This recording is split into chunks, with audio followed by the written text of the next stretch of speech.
Hi everyone, my name is Adrienne Allen. I'm with the Salina Symphony and talking today with Yaniv Segal, one of our incredible music director candidates. Hi Yaniv. Hi, Adrian. Thanks for having me. Yeah, thanks so much for joining us. I'm excited to introduce you to our patrons today. And I think we'll start off by having you share with us one of your earliest musical memories. All right. Well, I was really lucky to grow up in a musical family. So my mom played in the New York Philharmonic, and that means that from before I remember, I could hear the sound of the orchestra. But when I was really little, she would bring me in to watch rehearsals and concerts. And the way that Avery Fisher Hall works, there's like an orchestra box for VIPs and board members and so forth, and you can access it directly from backstage. And so she would bring me out there seconds before the concert would start, sit me down on the steps next to I don't even know whom. I would watch the concert, and then she would come in and fetch me back out. So I remember, not even sitting on a seat, but sitting on the steps of the box in Avery Fisher Hall and watching concerts. And early is weird because I also play violin, and I don't even remember starting to play violin because that was always part of life. Yeah. So I think violin and the sound of the New York Philharmonic are probably my earliest memories of music. And what an incredible seat to have and memory to have as such a young child. I mean, that's really, really something else. And just shaped, your view of music and all that. It's it's interesting actually. I'm not in New York anymore. I live in Ann Arbor, and last year, well, before the pandemic year, I actually was asked to assist at one of the weeks of the New York Phil, and I haven't been there in years. And I went back and sat close to that same spot, and now I listen to orchestras so differently, and I'm hearing all these things. I'm like, that's wacky. Does it seem like, when you're little, everything seems bigger. So was that different for you as an adult? Avery Fisher is they're redoing it now because it's kind of cavernous. It was big, yeah. I mean, so also when I was a kid, I sang at the Met Opera in the children's chorus, and I haven't been backstage there, but that's what I remember as being huge. It's an opera house, so they've got these enormous sets and storage rooms backstage and multiple sub levels beneath the stage, and that I remember like could get lost in from one staircase to the next. Avery Fisher somehow, maybe because I went there so many times with my mom, it just it just feels normal. Yeah, it's just part of your life and part of your story, which is really incredible. So you told us about growing up playing the violin from a young age. Would you remember when and why you decided you wanted to be a conductor? Yeah, well, similar similar story at least. I also apparently when I was sitting there on the steps, apparently I was waving my hands sometimes, and one of the people saw me doing that in the orchestra and mentioned it to my mom, who was super embarrassed and was like, "Oh, you can't do that." So uh, it was something that I came to as I grew older and realized how much I love the sound of a symphony. And for me, languages are, I grew up in a multicultural household. Like English wasn't my first language. So words are not always the first thing that comes to mind. And for me, the language of music is sometimes even more expressive. When you run out of words, a musical phrase can say something and mean something immediately to so many people. And so as I, was writing music and playing music and starting a little conducting, I kind of realized that this is the passion that I you know, I get to work with the most amazing colors of music and sound and work with great people. And then on top of that, we take, a work of art that is on a piece of paper and turn it into something alive. So it just happened. Yeah, it's pretty incredible just how it all weaves together. And I know you're a composer yourself. Do you have a favorite composer? That's such a hard question. That is always such a hard question. I have to go, can we go by like decade or 100 years? You know, I think I look for, I'll say that my favorite composers That's are great. those who have their voice and you can listen to their music and say, this is that composer. So, you know, we'll go back a couple hundred years and say Mozart. There's nobody else that sounds like Mozart. And there were plenty of other people writing music around that time in similar styles, but he's above all of them. Same for like a Beethoven or a Brahms. There's a reason why these are the, you know, core repertoire of symphonic literature, because nobody sounds like them. But also, you know, that's the, okay. So those are long, long ago. So maybe more recently, Stravinsky, I think, strikes me as that type of person. It doesn't matter if he's writing, you know, romantic style, like he did in his younger years, or kind of a, I don't know, neo-classical Baroque style. It always sounds like Stravinsky. And I can't, as a composer, I also have to mention a few names today that I think um, are very specific to their sound. John Adams, who might be known to audiences, and also a Pulitzer Prize winner from a few years ago, John Luther Adams, believe it or not the same person, wrote an amazing piece called "Become Ocean." And I think from an even younger generation, also another Pulitzer Prize winning composer at a very young age is Caroline Shaw. And each one of her works uh, has this life to it, and it just doesn't sound like anybody else. I think that's really important for composers. Yeah, it's just very identifiable, and I think that's an important point that you make for, you know, our audience that may be familiar with some of those composers and not some others. So I know this has been COVID has impacted this somewhat, but when I say what organizations do you currently work with and what is your role, tell me most recently, you know, what have you been up to, and just tell us about. I know COVID's impacted it, but tell us where you were Okay. at before that. Right. So pre lockdown, I was working regularly as an assistant with the Detroit Symphony in Detroit, and that meant covering concerts and doing a few like family and outreach events a year. And I also guest conducted. I have my background is Polish and Israeli, and I actually work in Poland, I would say fairly regularly. And so I previously tended to travel there once or twice a year to do some concerts, and then in the States. So stayed active as a conductor and as a composer. You know, that never stops. So I'm. Uh, it did stop at, I guess, at the beginning of the pandemic when the schools closed, and my wife is a physician and a scientist, so she kept on working remotely and virtually. But with my, you know, performances done, I became the sole caregiver at home. So then it was really, really tough to have the creative energy to write. And so I was doing some editing and stuff like that. But as of recently, actually, both of my kids are back in an in-person situation. And so I have dived back into composition and am close to finishing a piece that I'm really excited about. Wonderful, that's great. And you mentioned your family. Maybe tell us a little bit more about like your kids' ages and that sort of thing. Sure. Going this way, I Either mean, way. I can't mention my mom playing violin without saying that she plays a violin made by my father. Wow. So, and I play a violin and viola made by my grandfather. So we have some artistic inclinations on the, you know, on the older generations as well.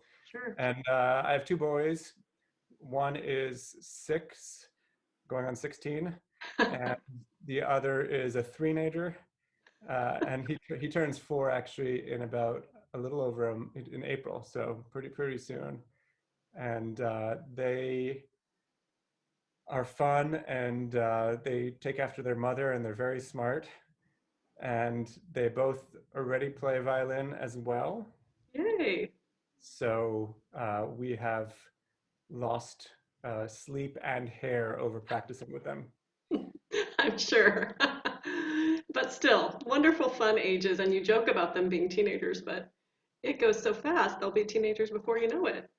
Yeah, well, maybe then they'll sleep in because I Yes. mean, I have, so I haven't been basically anywhere in over a year, and that's very unusual for me. I'm at the airport normally maybe once a month or whatever. When I was working, we tried to keep a 3-week rule, so I'm not away from the home for more than 3 weeks at a time. So I feel like I miss the catching up and sleep at the hotel. It's like it's hard to say, but every morning they're like jumping in bed, and you're like, oh man, can we just sleep in this morning? So teenagers sleeping till noon. I'm looking forward to it. Yes, that you will have a little more break. You might have to stay up to make sure they make it home for their curfew, but you can sleep in on the other side of that. So I think this is kind of a fun next question. How would your friends describe you? Uh, I would hope. I think this is something that I have inherited from my dad, and that is being considerate for others. And I watch my dad and his friends and his relationships, and how often he doesn't think of himself first, and he thinks about his friends and what they might need, or his family and so forth. And I I think I inherited some of that. So I was talking about that with this was a real interesting question is what how do others people see you? And Joanna has always told me that she has Joanna being my wife, that she has always been amazed at how often I can put myself in the place of others. What is the best piece of advice you've ever been given? This can be personal, career, whatever you think. So way back in college, when you think you can do everything, I had one of my professors tell me it's okay to say no to things. And especially as musicians and artists and somebody who desires to be creative in so many ways at the same time, to know my limits and to know what I can or should say yes to, what I shouldn't say yes to, and basically to protect myself, and also to ensure that whatever I'm doing is at a level that I'm satisfied with. So I think that was hard advice to hear as what was I, 20 or 21 at the time. But over time, I still hear that voice in my head, and pay heed to it. But on the flip side, I do know that I also can't do only one thing. Yeah. So, when I'm only performing or, studying scores, I miss the aspect of writing. Mhm.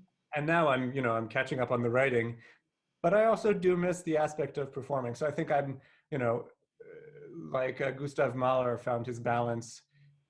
He's perhaps the most, him and maybe Leonard Bernstein are two of the, more recent famous examples of performing conductors who also had a big output of music.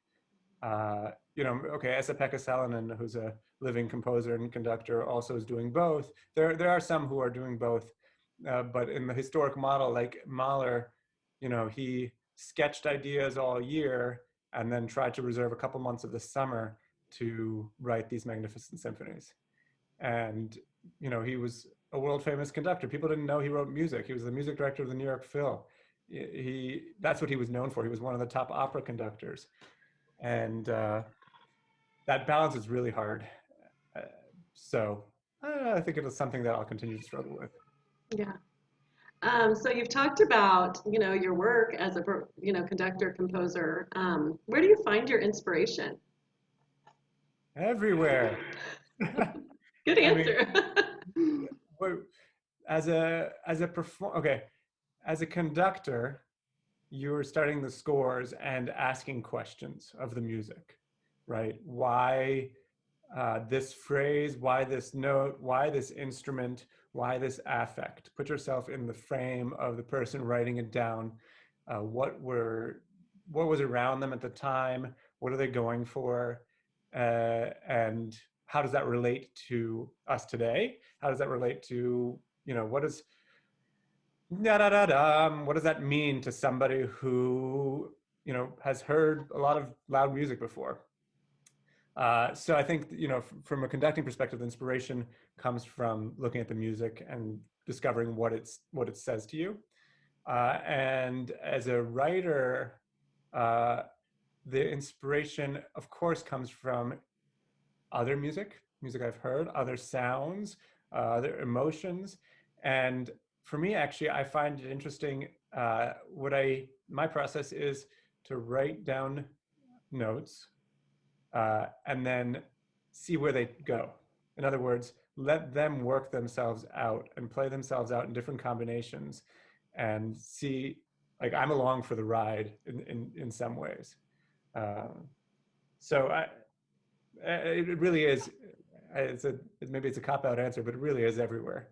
Mhm. And so also, I know this is about conducting, but obviously I'm in such a composition frame of mind right now that all my discussion keeps on bringing us back to writing. But also, uh, the field of conducting is fairly young.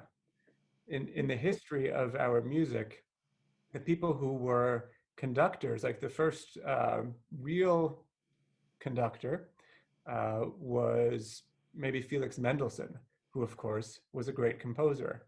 Uh, Mozart or Beethoven or Haydn, they would lead from the keyboard.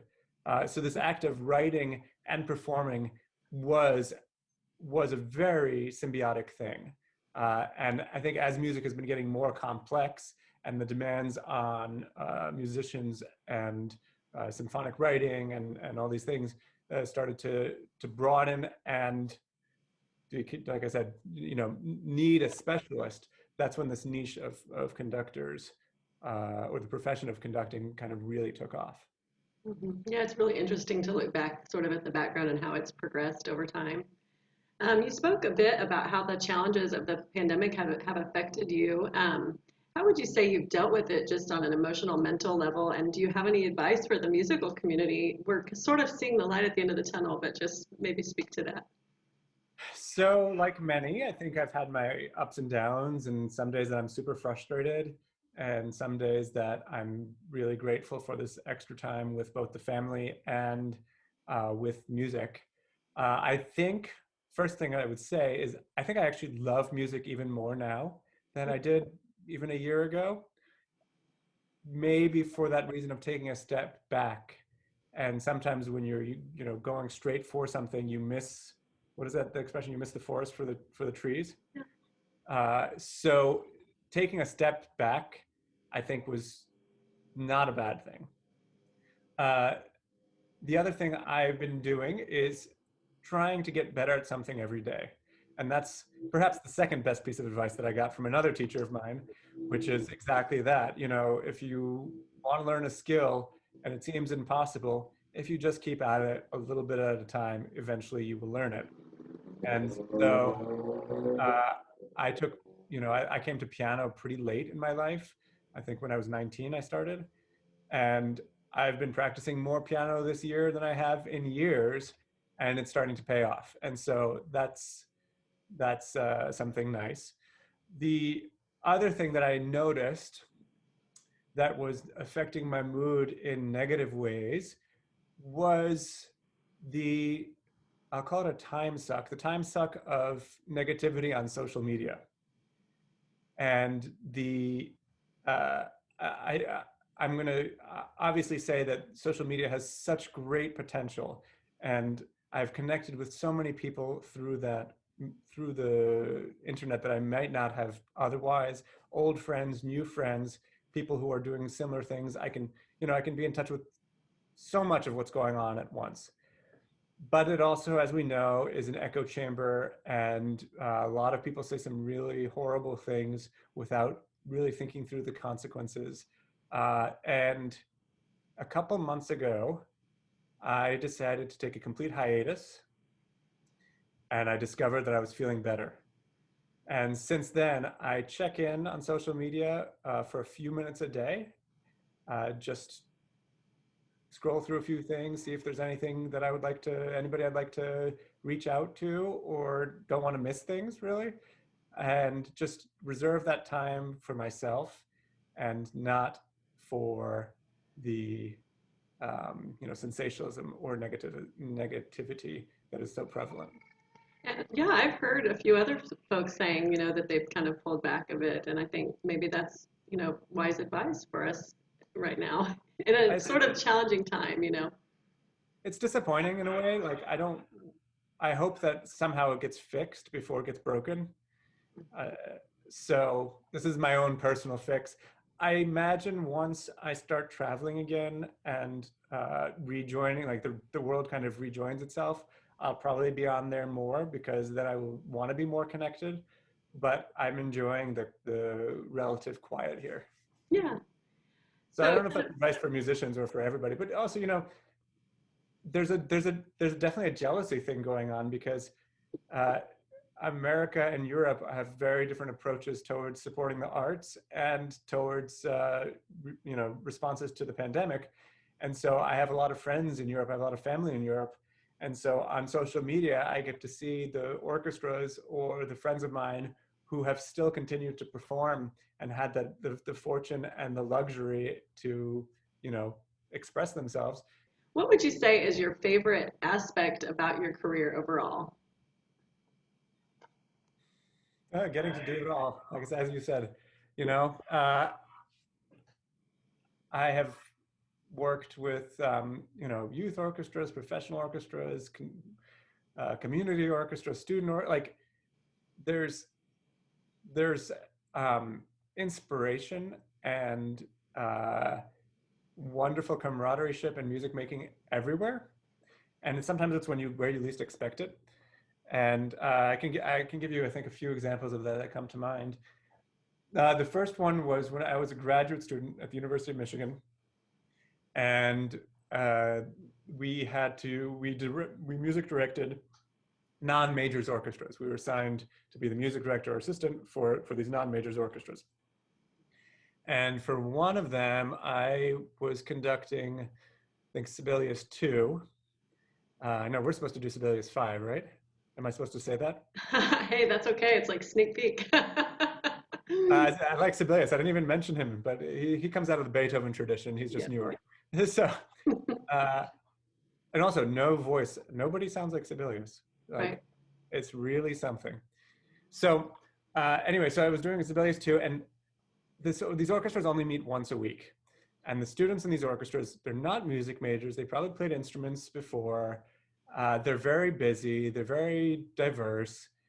And I felt like a piece like Sibelius, a Second Symphony, was going to be very hard for them to get into. Why?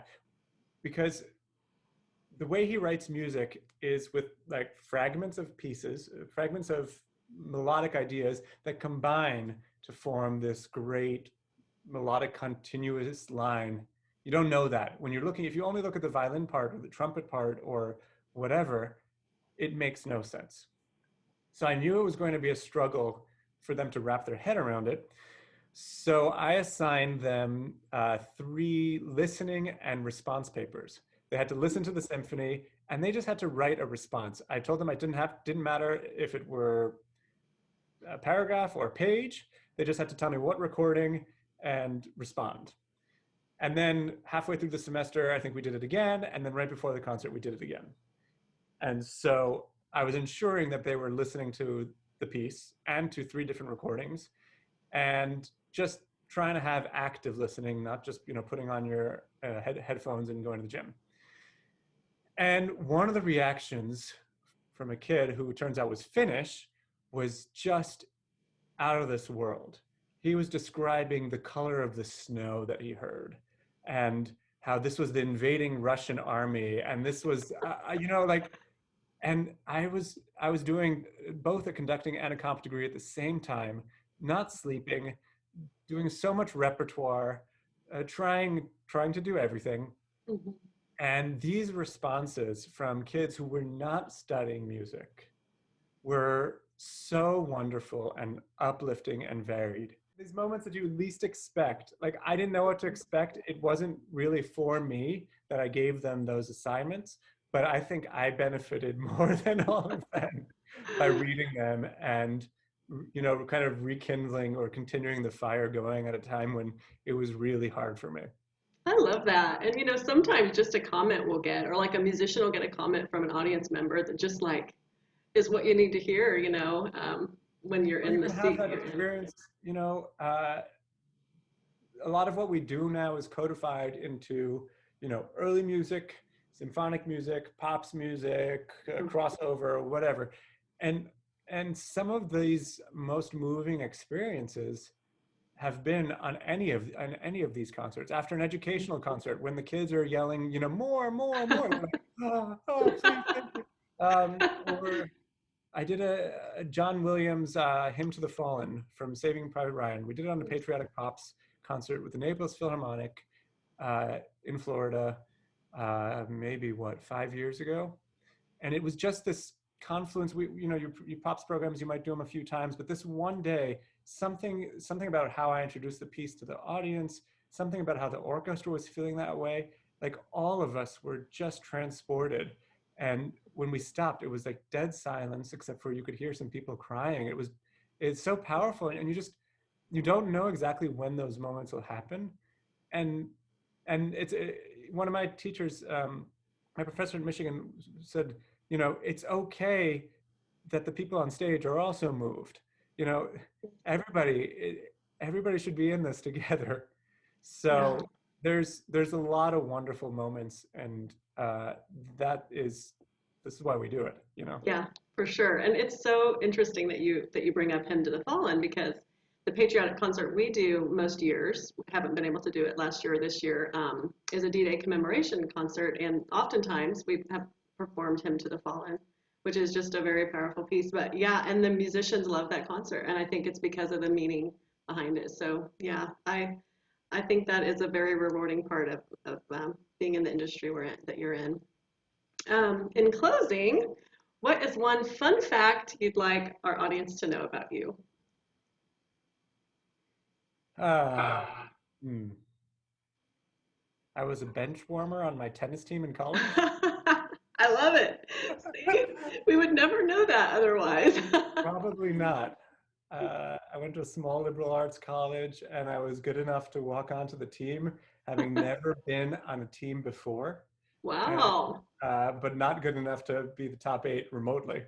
But I was on the team for 2 years, and I actually really love sports or playing sports particularly because of all of the activity going on all the time. Mhm. When I'm playing tennis and basketball or whatever, like I don't think about anything else.